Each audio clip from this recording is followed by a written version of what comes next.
Hello, family. Um, First things first, let's do some check-ins. Let me know if the voice is very good, and also let me know if you can text. So if you are there, just send a few texts, and so that I know that the voice is working very well, and also everything is functioning properly.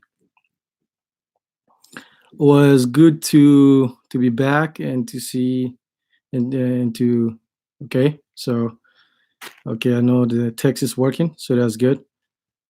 But I would like to change the format a little bit today, as so you can check in.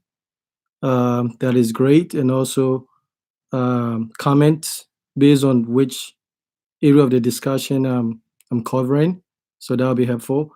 But reserve the questions for after I wrap it up, because some of the questions will be answered as I go through that. And if not, you can bring the questions later, and then we can take it from there. I mean, worst case, you can always email me if I don't cover everything due to your time restrictions. Anyway, so and also I've changed the channel name from AA to Forever Home, four as the number on the jersey. So that is the channel name. So if you make sure you have your notifications all set up so you can get my communications. So that's one. Also, just to put it out there. So my channel is now monetized, none of my videos due to the music that I use for copyright reasons. But I have set up a page for if you feel like you getting valuable information, you can go and support the channel. So I will be able to keep, you know, providing you guys with this material. If you go to my homepage, you can see a link to a PayPal and also Streamlab over there. So if you think there's value here, just go and support the channel. It is important. We also share the video because based on the comments I've been receiving, there's a need for this kind of information. So if you can do that, that'll be grateful. So today I would like to just go through some of the steps because I know people who are in different stages of their construction or project. So based and I got few emails about people wishing that the video that I did last week actually had done a year ago would have been very, very helpful. So that is one of the motivation. So those people that send me those, comments, I appreciate it because that led to this live stream. So I wanted to get a lot of information out there as possible. So it can help you guys, give you another lens to look at for making decisions, and also uh, not being wasteful resources. So I'm gonna start today with so assuming you already secure the land, paperwork is in progress. So then the first thing you only do is grading the site, grading and site preparation, right? So you go to the land, and then you're figuring out where you're gonna put material and that kind of stuff. Looking at the elevation of the land and that kind of stuff. So that is important. So more like inspection, right?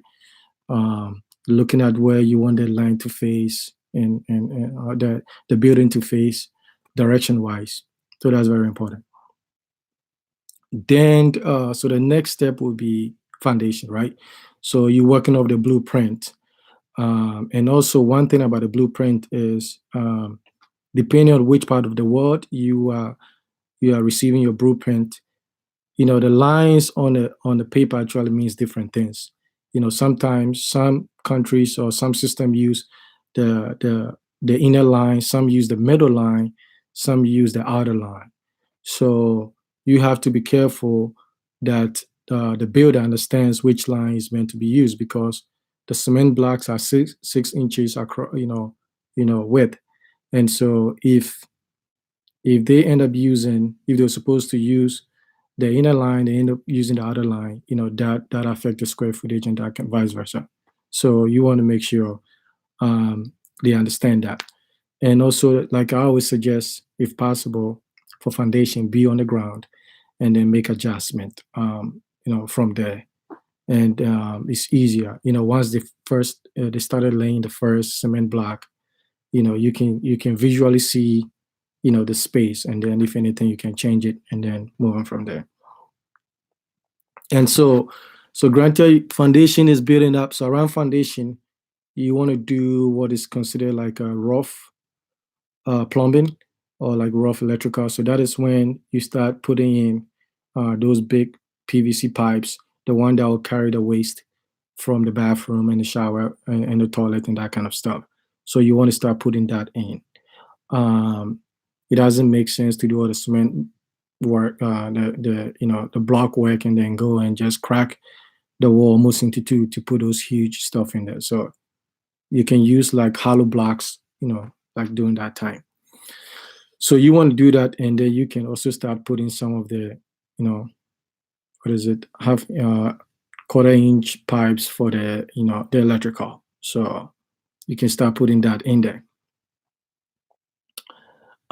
So that would be the block work, right?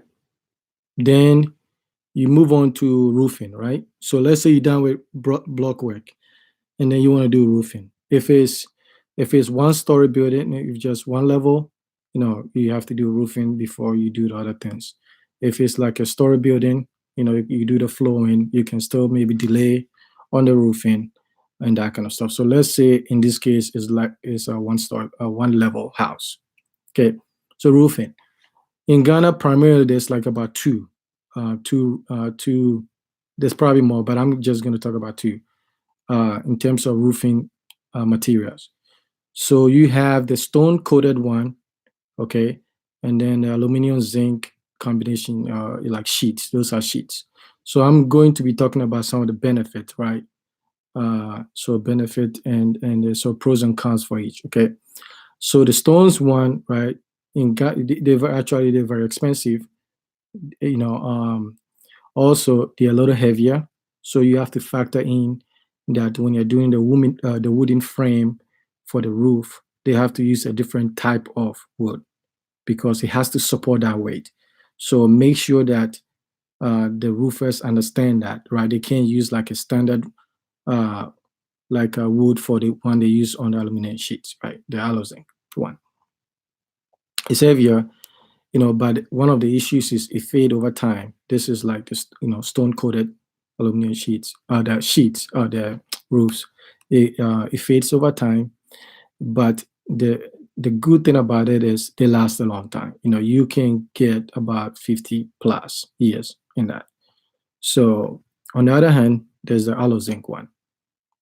Zinc one is cheaper compared to the stone coated roofing, and it's lighter. Um, It is quicker during installation because they are longer, so they are like panels, so it's easy. That takes about 3 days. Okay, and but they are also energy efficient. But the other thing is, it has a shorter lifespan, right, compared to the stone coated one, which is about 50 plus years. The aluminum zinc one is about 20 years, 25 years, right? So you have to decide that, which direction you want to do. So at the same time, so you're doing the framing for the roofing, you also think about your ceiling work. What kind of ceiling work you'll be doing, right? Because you want them to make all the reservations, whether it's POP, whether it's the other style that's available. So you have to let them know this is what you want to do so that they can make provisions for that. So then it granted you've done roofing on the so you done roofing, then one of the things you want to think about is burglar proof, right? So the burglar proof is basically there's two kinds in Ghana, right? You have the regular steel, which is made of iron, right? And then you have the galvanized steel, which is basically the regular steel but coated with zinc.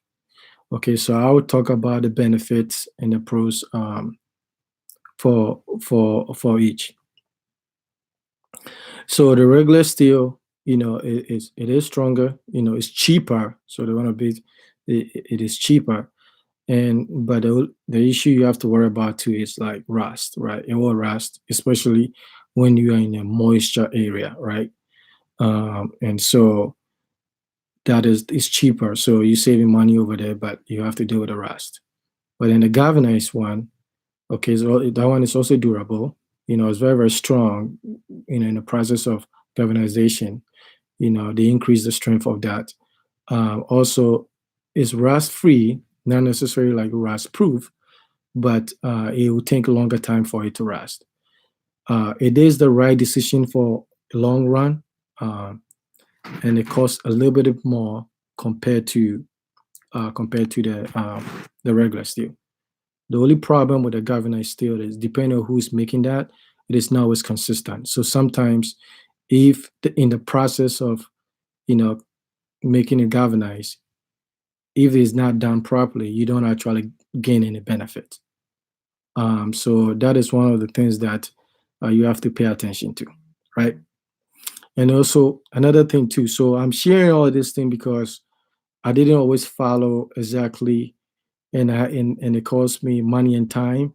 So I'm trying to just put the information out there so that at least some of you can also have other views and other options, to just think about all these things. So it's not like I did everything exactly that.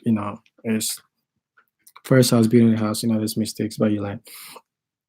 And it's also, so around this time for the installation, okay, you are thinking about, I mean, this is the burglar proof now. You are thinking about where you want to place the burglar proof, right? Do you want to put it in the spacing of where the windows are going to be? Are you going to put it outside perimeter of the window? You're going to put it inside perimeter of the window, right? So ideally, uh, putting it in the spacing of where the windows will be is not a good idea. And I'll tell you why. Because let's say you want to do a sliding window, right? In the sliding window, for that space, you need a space for the framing. You need a space for the glass. Sometimes, maybe if you want to do double glass compared to one glass, because of the double glass are more energy efficient. You do a double glass, then after that, you have to do a screen, screen to prevent mosquitoes, right?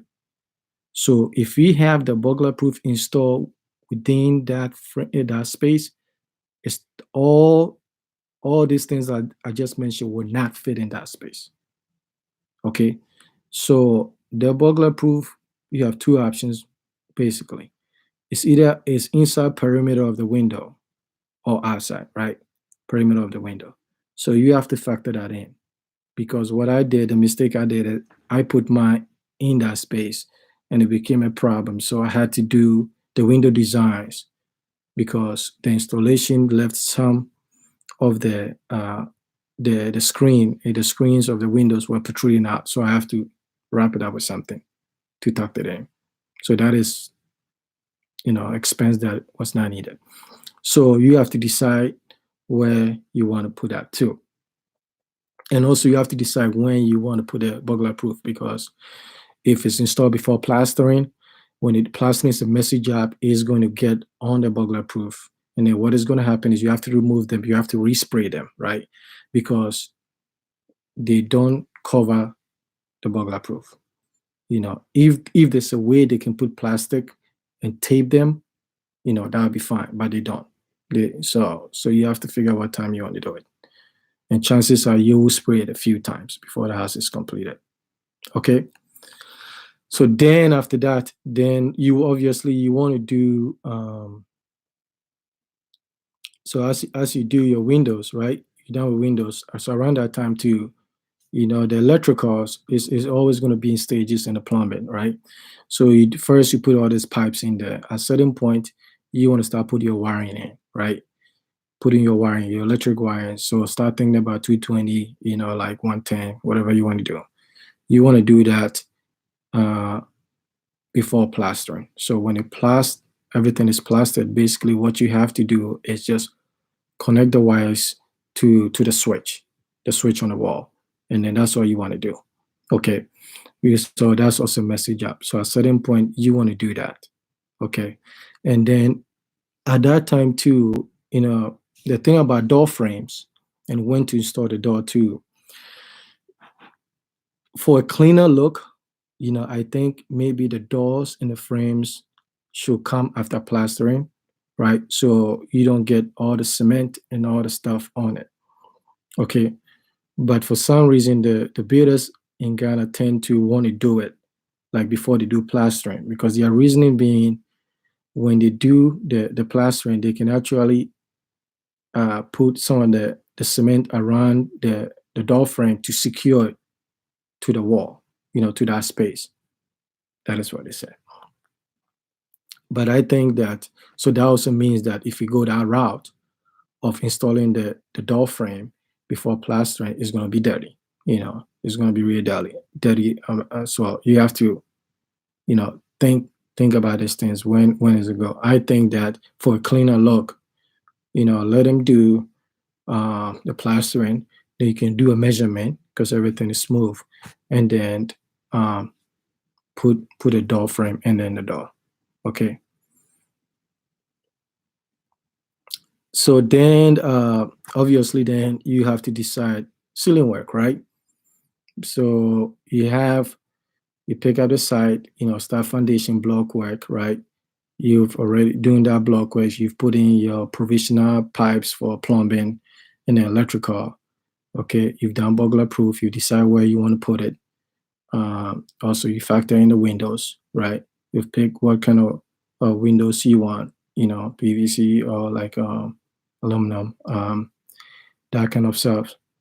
And so for the windows, the aluminum one, is the issue that is for the windows is in the state outside Ghana, aluminum is more expensive. PVC is cheaper. Ghana is the reverse. Okay. So the benefit of each, the pros and cons are for aluminum, you aluminium, you know, you get a longer shelf life, right? It's less expensive in Ghana and it's strong, very strong. And then for the PVC, it's durable too, but that one is energy efficient. It's more expensive in Ghana, but it also offers better soundproofing, right? So you pick which direction you want to go. Okay. So then after that, you've done your doors, your door frame, plastering is done. Okay, then you do your ceiling work, right? Ceiling work based on if you use POP, another messy stuff, right? So if plastering is done before POP is gonna get on the walls, gonna go everywhere. So and then what will happen is doing painting, which is down, that's finishing down the road. They will have to like remove that, like sandpaper everything, right? That is how they did it. They did it for my. It can be done, but it's just messy. So you do your ceiling work if it's POP or whatever, you do that. And then after that, you want to do the flooring, right? So the floor, so once you do the flooring, you don't want to be doing like any big thing, right? So flooring could be basically doing tiling, terrazzo, hardwood floor, whatever you want to do, right? So as you're doing that, then you're wrapping up the final electrical, right? So the second stage of the electrical is when they are putting the wires through and all that stuff. All the wires will come through like where you're gonna have your main switch, right, to the house. Depending on the size of the house, you might want to get two switch box because you don't want to overload the electrical box, right? You always want to be regularly about 70-80% below the capacity. So depending if it's two-story, like mine had to do separate, one upstairs, one down, so you can control them. And so depending on how big the house is, you may have to think about that. So additional cost. And then but then the last pieces of the electrical, so this can come in after like painting and all that kind of stuff. Basically, it's just putting the fixtures in, right? The third stage before that. So the third stage will be, so you connected everything, you trace the wires connected to the switch, everything is labeled. And then the final one would be when the switch and everything is put in, and then the company brings you like like an electrical meter or something like that. Okay. So that's like more finishing. And then you're doing painting around that time. And painting is just personal choice, but one thing you have to factor into is like Ghana is dusty, right? So like the method I use is the fence wall is darker, a little darker because exposed to the element. There's a lot of dust from the road, so fence wall a little bit darker. The exterior building, right, is medium darker, and then maybe the trim I use a little bit light, and then the interior painting is light, right? I mean, how many times have you seen like videos on YouTube like Ghanaians' rooms are so dark, right? It's like you can't see anything because sometimes they don't factor in the paint. The paint, how dark the paint is, and sometimes too the ties that they use. You have to balance something. So if ceiling is white, you can go medium light of tiling. You can always use furniture, dark furniture to balance it out. So you want all these things to balance it out. So which color you choose, that's fine. It's your thing. But the paint makes a big difference, right? The paints can make it more inviting, it can make it more cozy, or it can make it like, in a place now to actually enjoy it. So you can play with that. But I think the best thing is like if the paint is outside, it's going to be exposed to all the dust. If you do super, super light, you will have to repaint it, often. Okay, so that is just something to put out there. Then, so another thing to like, I want to talk about that. So one thing that I want to talk about is fire resolution, right? So we built in this house in Ghana, burglar proof is almost a necessity, right? But then, every night you hear stories of outbreak of fire, right? And then unfortunately people losing their lives. And I think that for us that live outside Ghana, there's no excuse. There's never any excuse for not to have carbon monoxide and carbon dioxide detectors, right? Because I think what is happening is people are sleeping at night, there's a fire outbreak, they're probably dying from the inhalation of smoke before they are getting burned, right? So, and we are fortunate in the sense that our building materials are not easily engulfed in flames like the one we have in the West, because it takes a little bit of while for the cement to, to degrade into ashes and iron rods, right? Mostly it's going to be the wooden part. So you have time. But I think what is happening is people are sleeping and by the time they are burned, they're already gone. So I think it's very, very important. This topic I want to spend a little bit of time because a lot of people doesn't talk about it, right? So the rule is, and I don't think this should be a suggestion. This should be like mandatory. You have for every bedroom, you have to have carbon dioxide, right? Detectors. You have to every bedroom. The kitchen, you should have one in there, okay, and then one somewhere in the hallway. So every bedroom, because that's your biggest threat, right? Then you should also think about carbon monoxide, right? Which is the gas that we use to cook, right? That we use to cook the food. Okay. You need that too. You need one in the storage tank area, wherever you store that tank. If it's outside the house, you don't need that for that. But you need some in the kitchen. So, and how you mount it makes a difference, right? Carbon monoxide detector cannot do both, right? Because of their detecting mechanism is different. So you need for separate ones, right? For the carbon monoxide one, the gas that you use to cook, because it's lighter, right, is gonna go up. So you want to mount your your detector up, like in the ceiling or up in the wall, because that air is lighter, is gonna go up. The sensor is gonna pick it up, right? Carbon dioxide, the one like the smoke, like from cars and then exhalation, right? The black smoke. That one is heavier, it's gonna be settling on the ground. So you want your detectors to be on the ground. Okay. You want them to be there. And I think that if we have that, if ever there's any outbreak of fire, Those things are very, very efficient. Okay, I think there will be enough time for you to exit the house. There will be enough time. Okay. So I think it's something that we don't really talk about, but I think it's very, very, very important. You gotta have, especially if you have children, all that stuff. You gotta have that. You have to have that.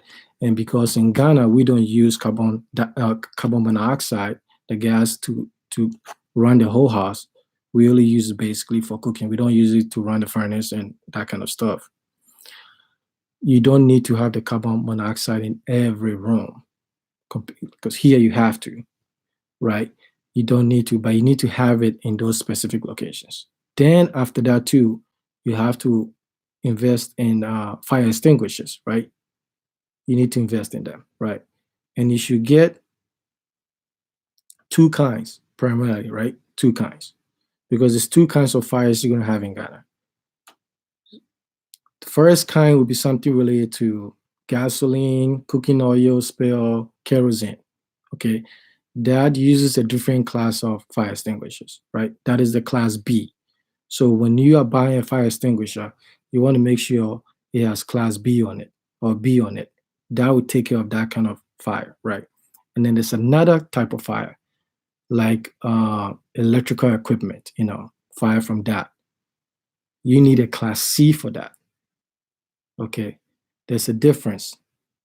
Okay. Because what they have in there for the class C for like electric fire has products that are non-conductive, right? Like baking soda and that kind of stuff. They are non-conductive. So that's what you need. And then you want to put one in the kitchen, right? Because usually there's a possibility that's where it might start. So for kitchen, you probably put class B over there. Okay. So you need a few ones, kind of like strategically placed. And the rule is, in the case of fire, you have to be able to get to it, 10 seconds, right? So if you can't get it to 10 seconds, then you have to figure it out how you're going to place it. So get a couple of them, right? They last for a long time. The carbon monoxide and carbon dioxide, you want to be doing a monthly test. Okay. You want to test them to make sure the battery is still working. They last a while. There's some that actually have, so you can, it has a battery, 9-volt battery as a backup. You can use that, or even just get one that's just battery only. It lasts a couple of years before you have to replace them. So test them monthly.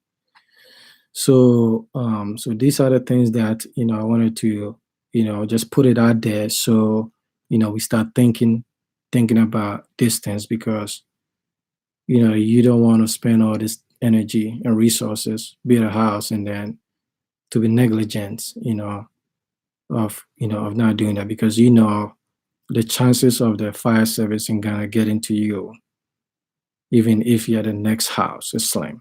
Okay, chances are they might get there, and they might tell you they don't even have water in the vehicle. So it is the responsibility, for us to make sure we cover these things, so that we can enjoy the hard work and sacrifice that we've made. Okay, so I wanted to just, I'm doing well with time, so I wanted to go through this, and then so if you have any questions, you can start putting them out there. I know there's a question about where do you recommend, for where do you put the burglar proof, right? So for me, aesthetically, if it's inside, then people don't see, then it doesn't look like prison, right? The challenge, so that's one benefit. Then the other benefit too is, like, if somebody is actually trying to do something with a burglar proof, right? To either destroy it. If you are inside the room, the chances of you noticing something is going on is greater than if the burglar proof is outside, right? If it's outside, one of the benefits too is, like, it's easy for them to spray, right? So you have to be thinking about what it is that you want to do, how you want it and that kind of stuff. So it's not like a really right or wrong way. It's just like, at the end of what is more important to you. And so that is one. Does this make sense?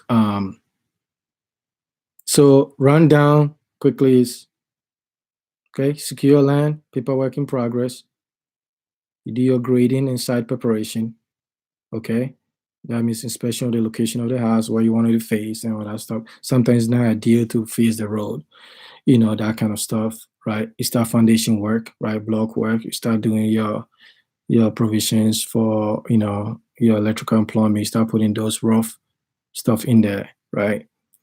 And then you build to lintel level. If it's one level house, doing roofing, you're picking out what kind of roofing system you want, the cost and benefits of that, what kind of framing that comes associated with that, what kind of ceiling that will be coming later. You do that, and then start thinking about burglar proof inside, outside, and that kind of stuff, and which kind you want to go by. There's not right or wrong, it's just what you want. If you live by the ocean or someplace that has a lot of moisture for burglar proof, the suggestion is like just use galvanized, right? Then you work on electrical, 220, 120, step down, that kind of stuff, what you want to do. Plastering, the window selection, PVC, aluminum, the benefits of each. Okay, door frames, door installation, ceiling work. You do your flooring, what kind of flooring you want to do, tiles, terrazzo, hardwood. Then you start thinking about these kind of things, right? Fire resolution, safety. You gotta think about this. Then what if this happens? What are you gonna do? Okay, so in the cylinders, I always suggest the gas cylinder should always be outside the house. Don't put it in the house. Just put it in, let it have outside the house, that kind of stuff. Um, yep. So, but sometimes too, it's a little tricky based on how your kitchen is designed. Sometimes it doesn't permit for you to be able to put a gas tanks or gas cylinder outside. So all this stuff too, as you design your blueprint, these are some stuff you're thinking about, right? Um, and that kind of stuff. So layout, matters and stuff like that. But the best thing I'll say, put a gas cylinder, find a way. If you have to make the cord 20 feet, put it in the wall somewhere, figure it out, and just put it outside because it's much better that way for a lot of safety reasons. I can't think about any benefit um, having it inside. I mean, somebody would say people come steal them, but you can't replace them or just secure them with a bulletproof somewhere.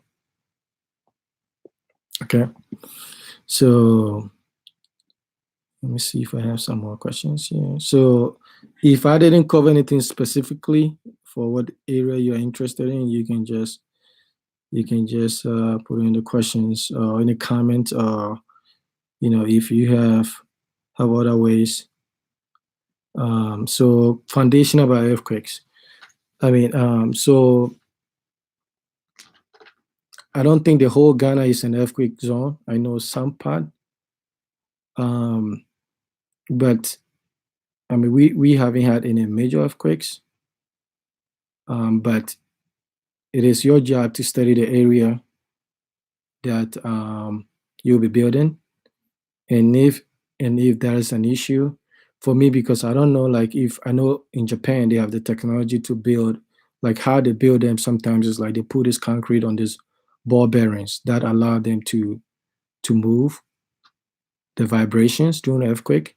I don't know if we're doing that in Ghana. So if I was you, if I'm in the earthquake zone, I'll go somewhere else. Okay, so let me see.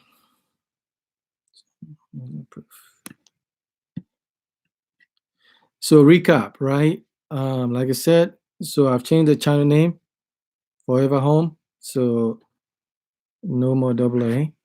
And then also the videos are now monetized. I put a link over there. Support the channel if you think you're getting something value.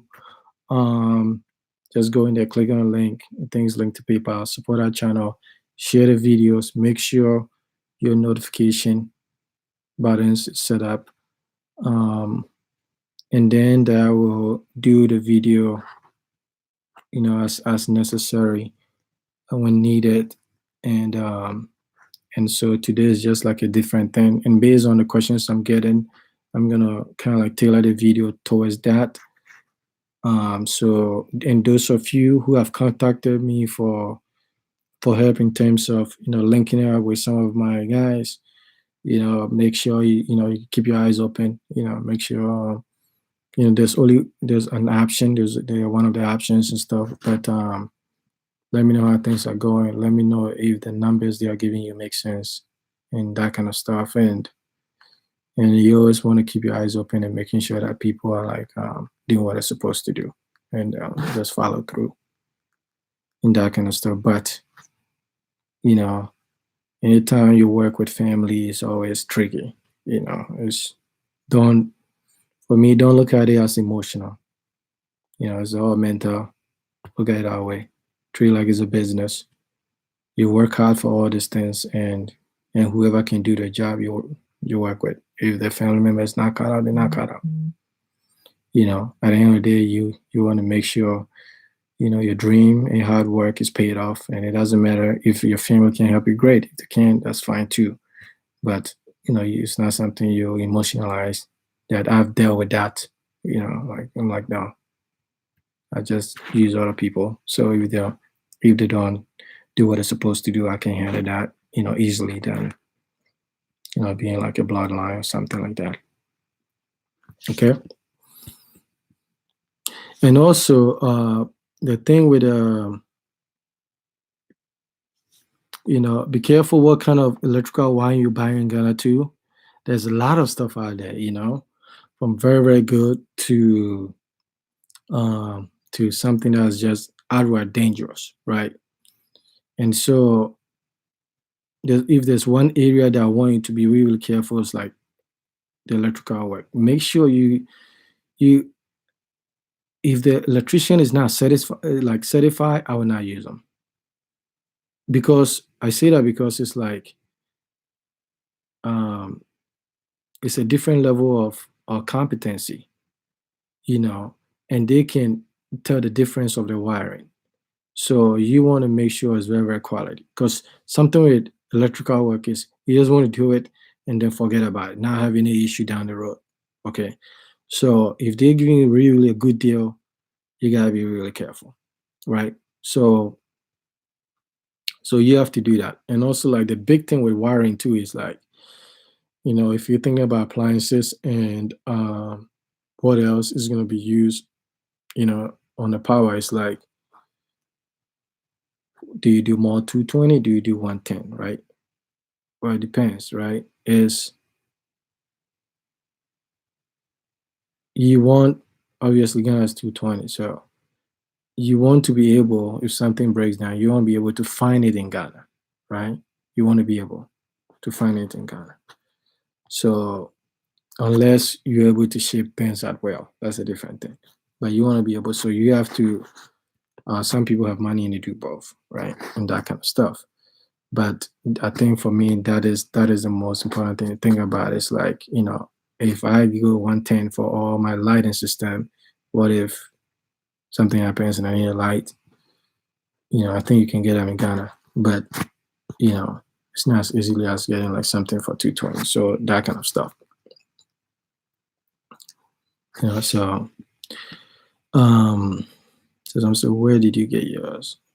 So solar is good. So I think it, so the benefit, I think generator is old, right? Because maintenance, right? So this is how it works. Solar, pay up front. So if you want to do, like, let's say for my house, if I want to do a solar right now for the whole house with all the appliances and everything, it's probably going to cost about $10,000, right? So you pay a lot of money upfront, but in time you save more money, right?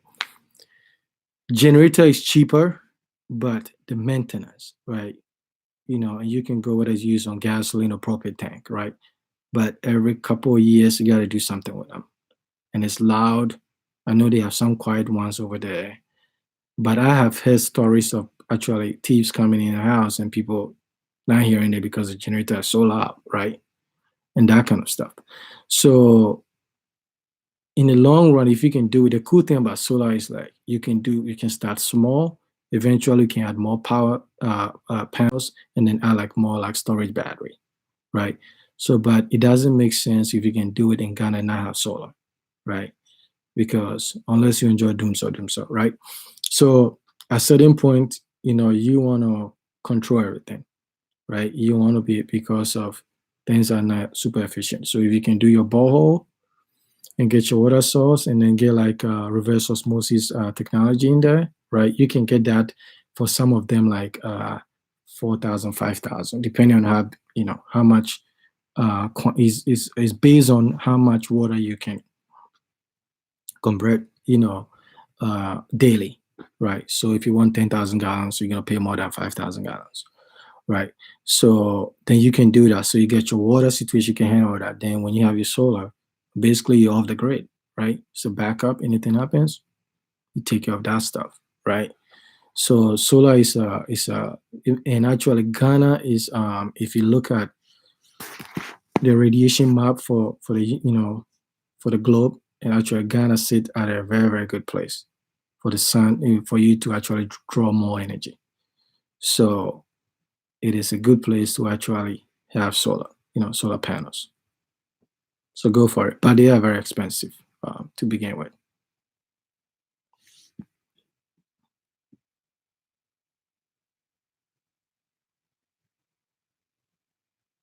Okay, see. Did I cover everything? I think some of you have one question over there. So let's see what we have. We have Netherlands, we have US, Maryland, we have Florida, Canada, Florida, okay, Sweden. Where am I landing, people? No, they are in here. Okay, so that is one thing that we have to be thinking about planning well. I didn't do all this the right way.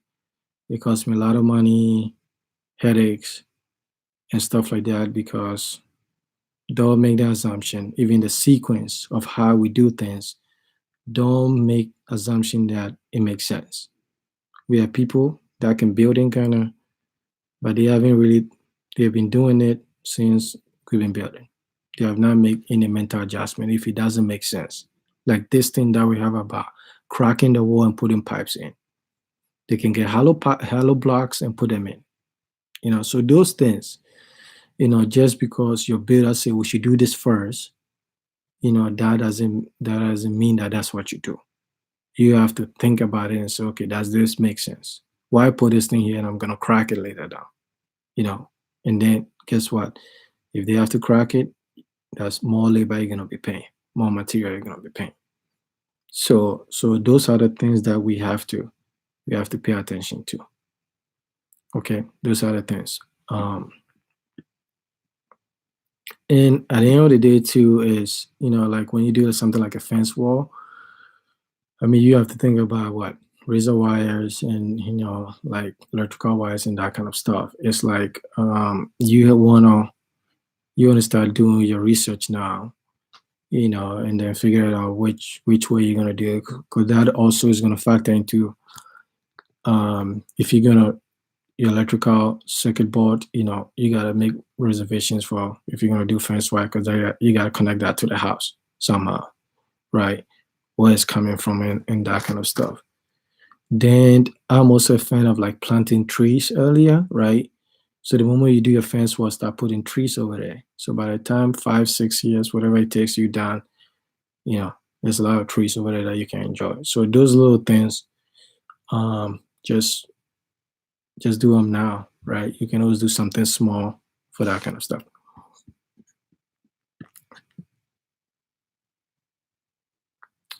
Wire engage. I haven't looked into that, but maybe I need to talk with my electrician to figure out what is the gauge. What is like between 12 to 20 gauge. I don't know which one. But visually, if I have to suggest, just looking at them, I think I think they were using about maybe 12, 14 gauge for that. And so I guess they have to be strong and a little bit flexible as well. But it's more towards the stronger side than flexibility. So it's not they're not using like thinner wires. And depending on what they are doing, um, different wires are required for specific things. Like if you want to do something like you want to use the cameras, do a different wires. If you want to use like even to certain lighting system, like there's different wires and stuff, but your electrician has to have this knowledge to be able to do that because they're gonna be making it up as they go. You know, one of the worst thing is, and even when you're doing plumbing, ideally you want them to test. Okay, you don't want them to do tiling and then they go to test the plumbing system that is in your bathroom and then to find out that something is not working. Then guess what you have to do? You have to break the tiles. So you better hope you have backup. It happened to me. So I know what I'm talking about. So you have to hope that you have a backup, that kind of stuff. So I would say before you do your flooring work, they should hook up all the stuff. Make sure because sometimes they connect these pipes, but they leave one disconnected. So the water, so once you connect the water is actually flowing somewhere. And so you want them to sort all those things out uh, before you do those things. Other than that, it's like something's gonna go wrong. You know, something's gonna go. The goal is to make sure it's not impactful, it's not too costly. But something's gonna happen down the road. So CCTV, wireless and stuff like that. So I think it's a good options.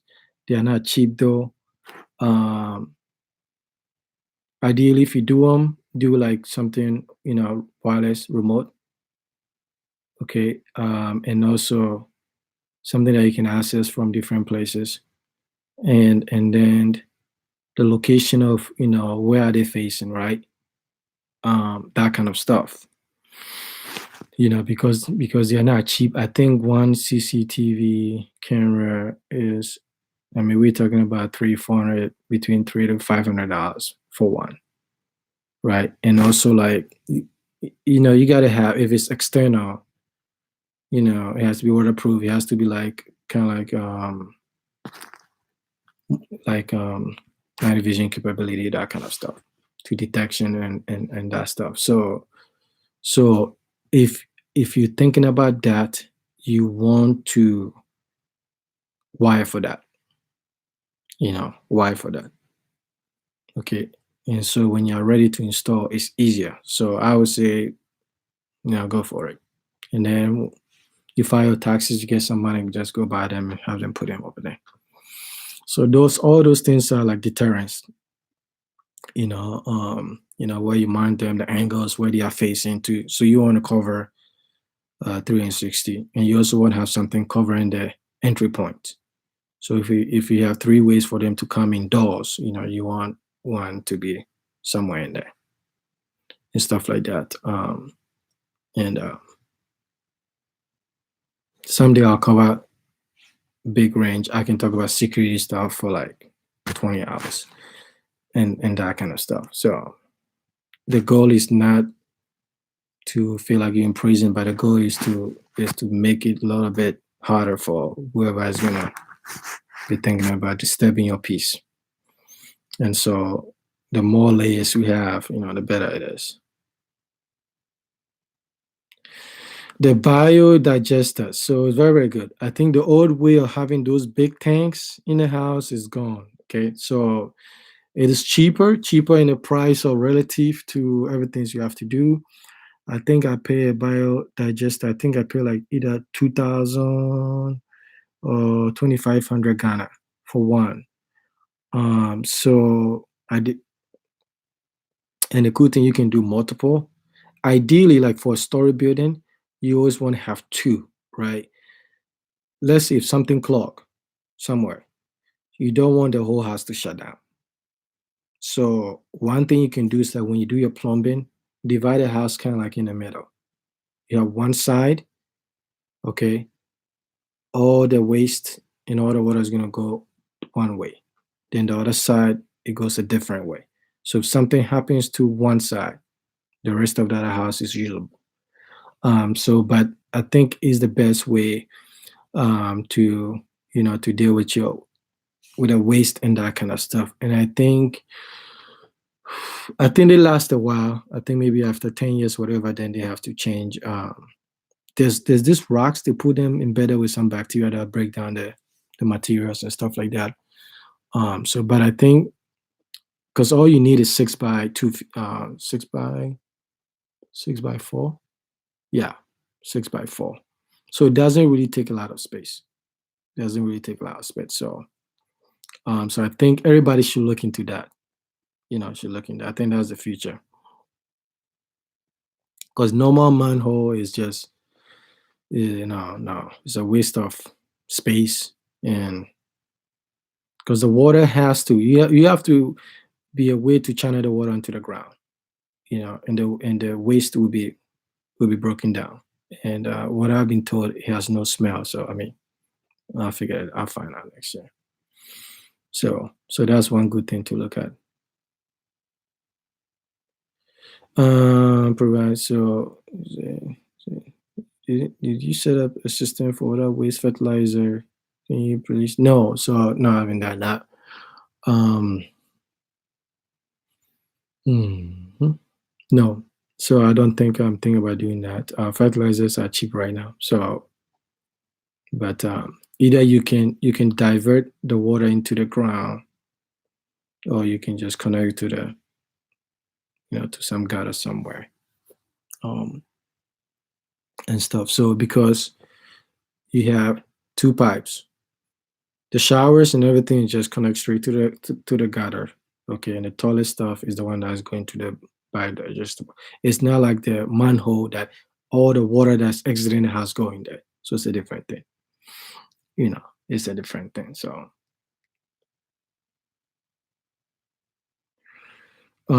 if you're interested with a biodigester, just email me.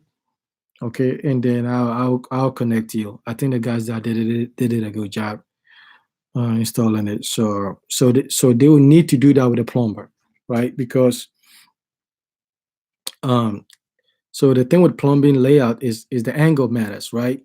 The slope matters. So you want things to flow well, and so not only that too, when they slope it, they have to make sure it doesn't change, right? So especially when you're gonna do like landscape and all that kind of stuff. So they have to slope it in a way that that angle that was sloped for to make it easier for the water to flow down is maintained. So you will need a plumber, and those uh by digester guys will help the plumber make sure the angle is right. So you need both of them.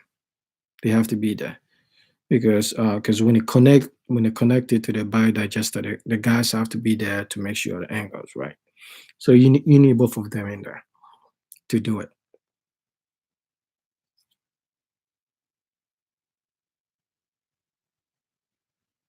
So the question said, did you buy most materials from like tiles and finish? So tiles and appliances from here. I get them from Home Depot, and the appliances I got Samsung and Frigidaire. So I got them from here because quality. I want to maintain quality. So I want to be able to visually see them. Because the one thing about it is like if somebody put some tiles over there you don't want, you just you just gotta live with it.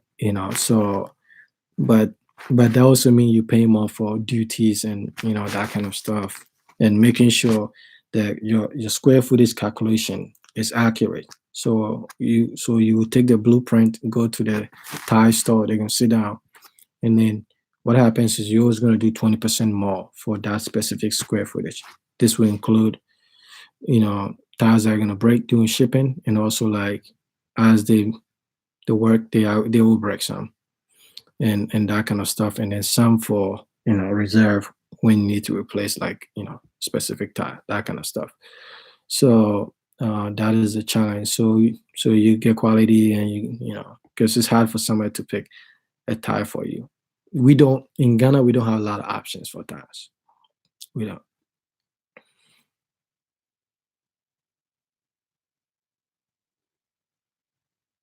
So my email address, okay, I'll post them. But if you go to my channel, you can see it. I think it's GH Homes, ghanahomes.com at gmail.com. But I'll post it here, and then you can email me with some of the questions that I wasn't able to cover now, um, and stuff like that. So pretty much my goal is to see. I'm not committing to this, but my goal is to see if I can make a video every Sunday around this time. Just post one video, because by that time when I've gotten some questions and stuff like that. But the important thing too is like in the Ghanaian community, especially most of us here, there's a tendency, and this is after living in 4 states, living 21 years in the country, traveling to about 31 states. Some Ghanaians with some attitude that when they have something of value, they don't share it, right? So I don't subscribe to that. So if something works for me, yeah, I'm gonna give it out.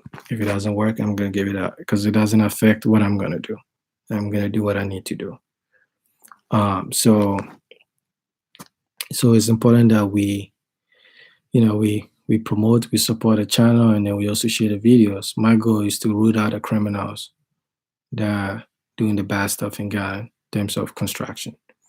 So the more we can weed them out, the better it is. So I need you to support me in getting the message out and that kind of stuff. Yeah, so if you need electric wires and all that stuff, I have like a spreadsheet for the wires, that kind of stuff, the cost. And so, but I'll connect you to my electrician, and then you guys can talk detailed specifics of what kind of wiring you want. There's no way I can know which one is quality or not. Yes, flowing materials for the second floor is killing me too. Yes. So the sometimes the biggest thing for the builders to estimate is flooring, right? When you do a second level. I was, I'll share this with you guys. When I was doing mine, they underestimated. I think I had buying like 200 bags extra, right? So it tells you how off they can be. That is a big expense, big expense. It is sometimes bigger than foundation.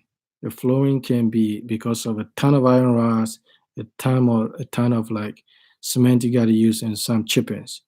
So that is something that when they give you a quote, plan 20% more for that, because it's something that you can't just do half and leave the rest next year.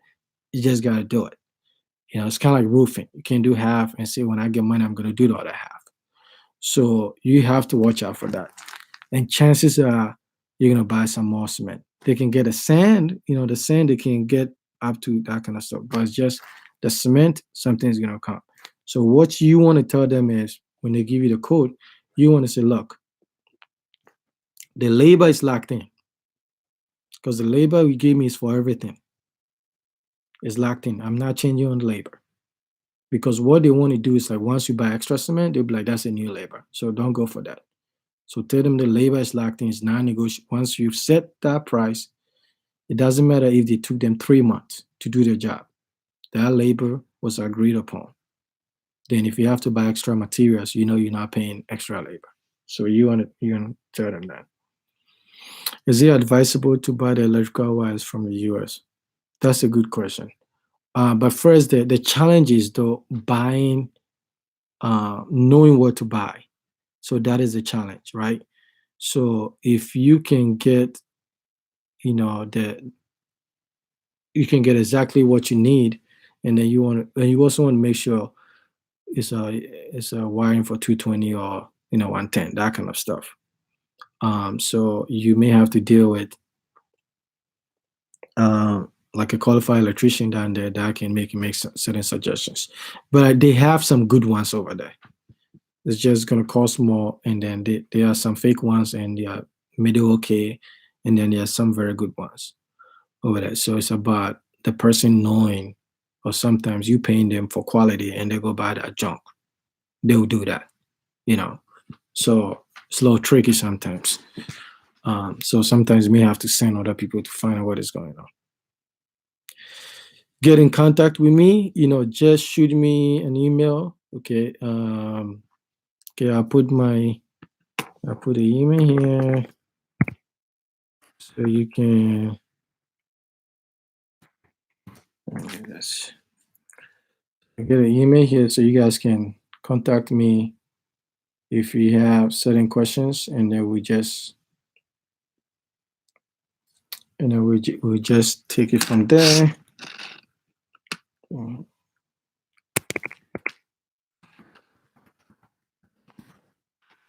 and then we can just keep going. So I just put my emails out there. So remember, is the .com is twice. So you just send that, and then yes, installing Windows can be difficult. That is a big challenge. That's a big challenge for them to do. I mean, I went through it. Someday I'll share about my Windows story. It was bad, but it's just that certain companies, Windows are not cheap. They are not cheap. So you also, when you do Windows, you want to get a company that can do some guarantees. Give you certain guarantees, and roofing too. You want a company that can give you certain guarantees. Um, you don't want to pick some guy that used to work for the company. Now he can do it by himself, because when something goes wrong, you're not gonna find him. So use a company. So business, do I see? So what business ideas do you see in demand in Ghana? Okay, that's not. Send me an email. Send me an email, and then we talk more on that. But I mean, it's just like anything. Just like I said the last time, it's not about you coming up with something new. It's just making something efficient. There's a lot of things out there, and then just you doing a different way, and being disciplined, and just do it the right way, which is hard sometimes in Ghana, because you know do things the right way is difficult. It's just the way it is. But if you don't compromise, and you make your statements the way, then push it, it'll work. It'll work. Let me see.